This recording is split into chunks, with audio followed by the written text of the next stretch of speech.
മദീനയിലേക്ക് പലായനം ചെയ്തുകൊണ്ട് ഇസ്ലാമിക പ്രബോധനത്തിൽ മുഴുകാൻ തയ്യാറാണെന്ന് പറഞ്ഞ് പ്രവാചകർക്കരികിൽ ഒരു സ്വഹാബി എത്തി. അദ്ദേഹത്തോട് തിരുദൂതർ ചോദിച്ചു, നിങ്ങളുടെ മാതാപിതാക്കൾ ജീവിച്ചിരിപ്പുണ്ടോ? അതെ, 2 പേരും ജീവിച്ചിരിപ്പുണ്ട് എന്ന് മറുപടി. എന്നാൽ നിങ്ങൾക്ക് ഇതിനേക്കാൾ ഉത്തമം അവർക്ക് സേവനം ചെയ്യലാണെന്ന് പറഞ്ഞുകൊണ്ട് തിരുദൂതർ അദ്ദേഹത്തെ തിരിച്ചയച്ചു. മാതാപിതാക്കളോടുള്ള പെരുമാറ്റം എങ്ങനെയാവണം എന്നതിനെക്കുറിച്ച് ഇസ്ലാമിന് വ്യക്തമായ കാഴ്ചപ്പാടുണ്ട്. ഖുർആനിലൂടെയും ഹദീസുകളിലൂടെയും ഇസ്ലാം അത് വ്യക്തമാക്കിയിട്ടുമുണ്ട്.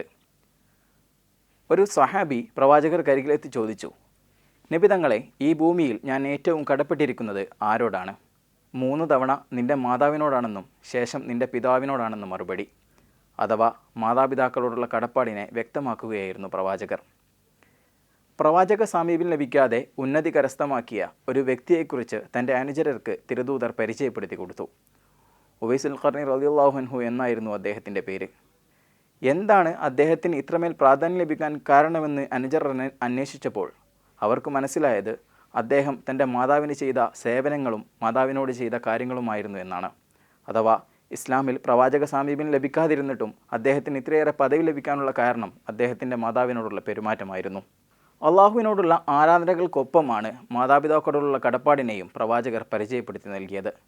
മാത്രമല്ല, അവരോടുള്ള ചെറിയ തരത്തിലുള്ള മോശമായ വാക്കുപോലും ഉപയോഗിക്കാൻ പാടില്ല എന്ന് ഖുർആൻ നമ്മെ ഓർമ്മപ്പെടുത്തുന്നുണ്ട്. മാതാപിതാക്കളോടുള്ള മോശമായ പെരുമാറ്റത്തെ വൻ പാപമായാണ് പ്രവാചകർ പരിചയപ്പെടുത്തിയത്.